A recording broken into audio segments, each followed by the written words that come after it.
إن الحمد لله نحمده ونستعين به ونستغفره ونستهديه ونعوذ بالله من شرور أنفسنا ومن سيئات أعمالنا.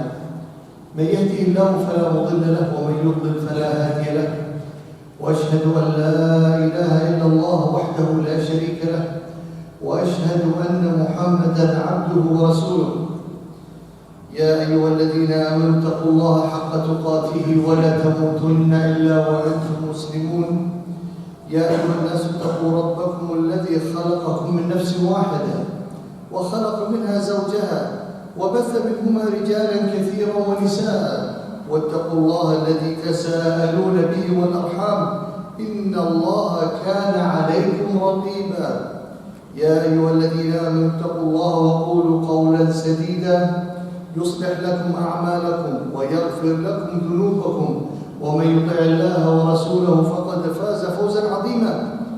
فإن أصدق الحديث كتاب الله، وأحسن الهدي هدي محمد صلى الله عليه وسلم، وشر الأمور محدثاتها، وكل محدثة بدعة، وكل بدعة ضلالة، وكل ضلالة في النار. Brothers and sisters in Islam, the power of the Muslim comes from the Qur'an. And the enemies of Islam know that once Muslims get connected to the Qur'an, nothing will stop them. Throughout mankind history, never in any nation was transformed from a lost society to a superpower in 25 years, but in Islam itself. And the key was the Qur'an and the teachings of the Prophet Muhammad sallallahu alaihi wasallam. Read the history of Islam. See how Quraysh was and the community that the Prophet Muhammad sallallahu alaihi wasallam was sent to them. Bedouins in the desert, stealing from each other, killing and wars. They were zero, nothing compared to the superpowers of the Roman Empire and the Persian Empire. They had no value whatsoever. 25 years, they became the dominant superpower of the world because of the Qur'an, and they were able to tap into and unleash the power of the Qur'an. It transformed an individual to a giant that nothing stopped him throughout the world. Yet many of you have traveled so many countries in the world, and you have seen the graves of Muslim from the companions of the Prophet Muhammad ﷺ and various Muslim leaders, their graves spread out throughout the world, not in Mecca or Medina, through Europe and through the Far East and Asia, because of the power of Quran.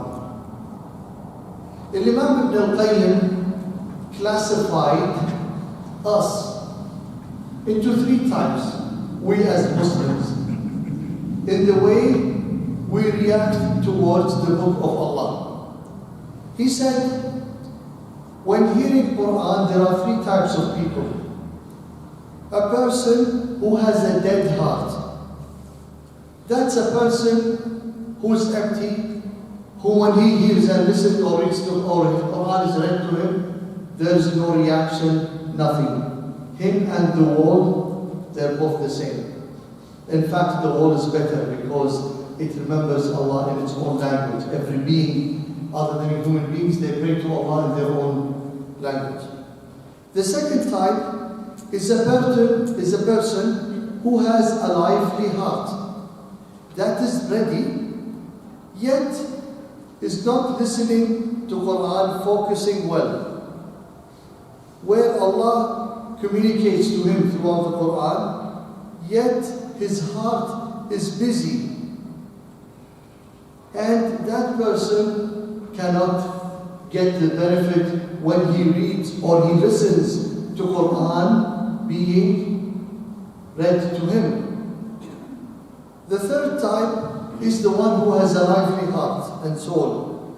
Whenever he hears the Quran, he listens well, and his mind and heart is focused well towards Quran, and therefore nothing distracts him from Quran that is being read or listened towards him. He's fully focused and concentrated to what is being read.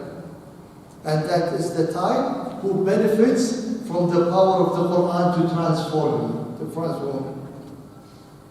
The first type I mentioned to you is just like a blind person who cannot see totally. The second type is a person who can see, but he is seeing in a different direction than where the message of Allah is coming to him. It's coming this direction, but his head is focusing in a different thing. The third one is the person whom he is visually and his heart is focused and concentrated towards the words of Allah and the Qur'an that is broadcasting towards him. He is fully focused and therefore he is totally connected toward what is being read. Imam Ibn al-Qayyim says, if people knew the power behind the Qur'an in focusing and understanding and contemplation, that is understanding the meanings and what vibrates from the ayat of the Qur'an, they would never read anything but Qur'an. And they would never focus anything but Qur'an. And because of the reaction between them and the Qur'an, between Qur'an, the verses and themselves, would totally take them towards Qur'an itself. In it they seek and find what solves their own internal problems and issues and challenges that they have in their life. So once they read Qur'an and focus and understand and contemplate the words and the meanings of the Qur'an, and their focus not just to finish it, but basically to understand what they are reading, they will taste and enjoy a sweet taste of faith that is only available when reading Qur'an. He continued to say, that Imam Ibn al-Qayyim, he said, our forefathers, Salaf Salih, he said, he could repeat the same verse of the Qur'an throughout the day. One ayah of the Qur'an would attract him, and he keeps on repeating it throughout the day because it takes him in the connection between him and this ayah. And he enjoys repeating that single verse of the Qur'an throughout his day. Factors that can help. The first factor is that glorifying the Book of Allah. In glorifying the Book of Allah, you do not handle the Qur'an like any book that you read. For example, you receive a letter. If the letter has in the front page from the president of so-and-so country's office addressed to you, would your excitement be the same as a letter sent to you from a friend of yours? Definitely no, because the source gives the value. A letter that comes from a president of the country is different from the letter that comes from the electricity department or something like that. So glorifying Allah Almighty, once you glorify Allah and you read what is said about the glory of Allah in the Qur'an and the Sunnah and the teachings of the Prophet Muhammad ﷺ, therefore you will understand this is not a normal book. Ibn Qudamah, the scholar Ibn Qudamah said, let that be known for those who read the book of Allah and Qur'an. It is not the words of human beings. And let him, when he reads the Qur'an, glorify the source where it came from. That is that Allah Almighty is communicating with you. And let him contemplate and analyze and understand what he is reading. Because once you start focusing on what you are reading, you will get the benefit and the power of Qur'an. أقول ما تسمعون واستغفر الله لكم واستغفروه إنه هو الغفور الرحيم.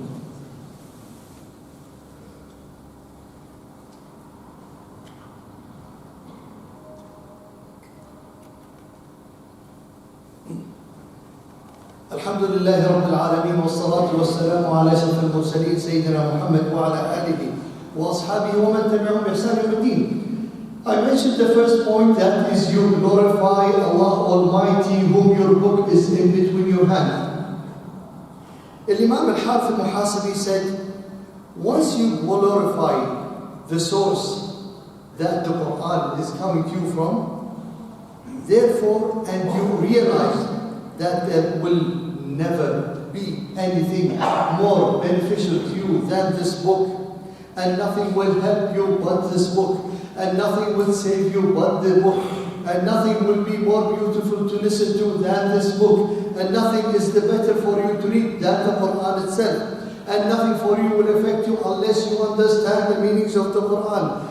You start glorifying Allah Almighty, and you start enjoying reading the Qur'an, and therefore the love and the passion that you would carry out will reflect you from the Qur'an itself. The second principle, my dear brothers and sisters, is sincerity. Imam al-Khazin said in his tafsir, he said, contemplating Qur'an, you do not get the benefit unless you are sincere while you are reading it for. It should not be your focus and attention just to finish for the sake of finish and read for the sake of reading, more than seeking the benefit the way you seek the benefit when you have your food and the meal that you eat, in order to get the benefit from the food and the meal that you eat. And it is well known that you make sure that your source of food, as in your daily life, it is halal. You make sure that your income is halal. Therefore, this will affect the Qur'an when you read it, and the purity of your intention. The third point is dua, asking Allah Almighty to give you the benefit of the book that you read, Qur'an. That is where you ask Allah Almighty to bless you to live among the teaching of the Qur'an, and you ask Allah Almighty to make it easy for you to understand the Qur'an. And you ask Allah Almighty to give you the ability to enjoy Qur'an.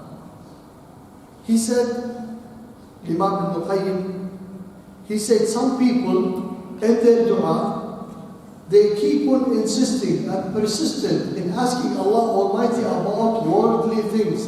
Oh Allah, give me the source of money and income, give me the health, give me the good family, and they keep on repeating, asking Allah Almighty for these things. That persistence should also focus in asking Allah Almighty to unleash the benefits of the Qur'an on yourself.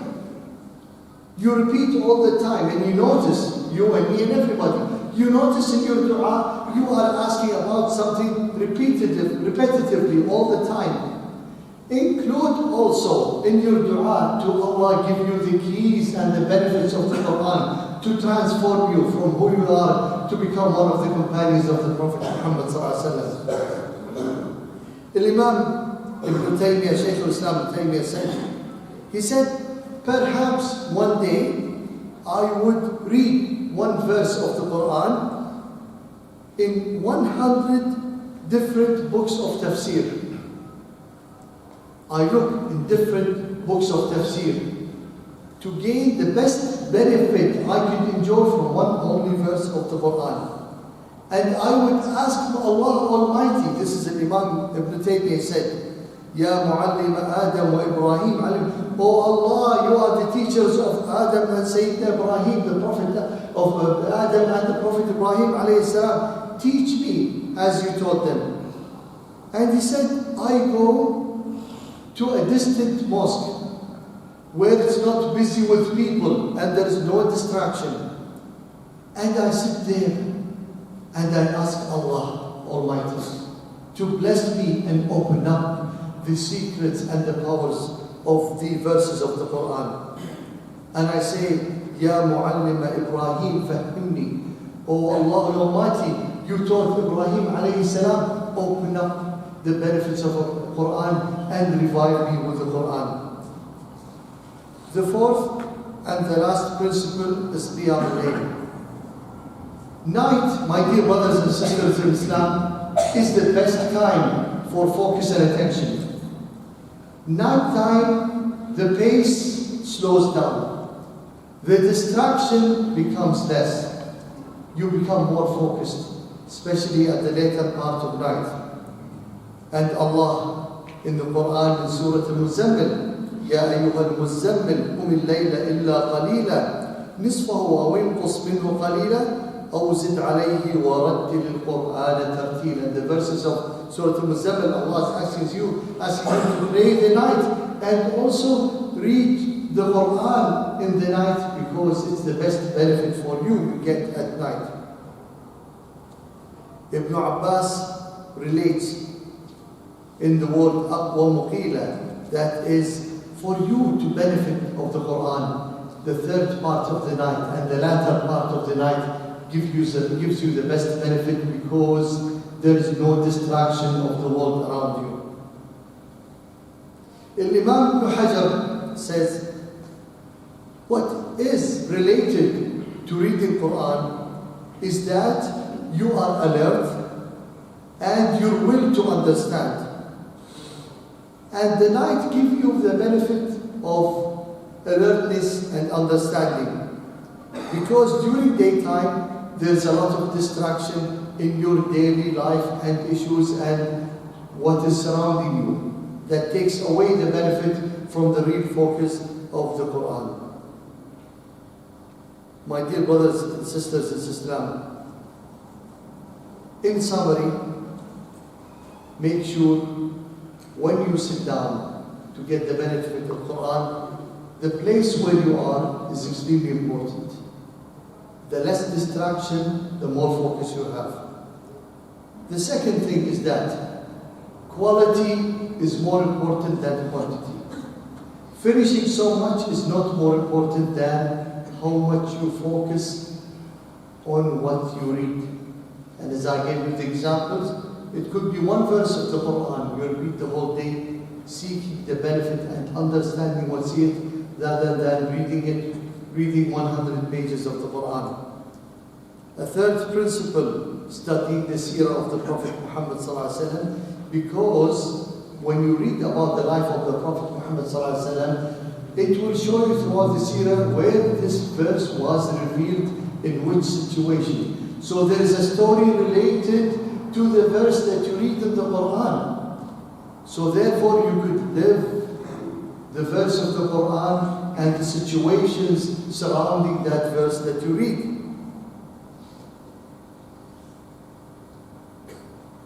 I ask Allah Almighty in these few words to benefit me and you in what I have said, to be held for us and not as against us.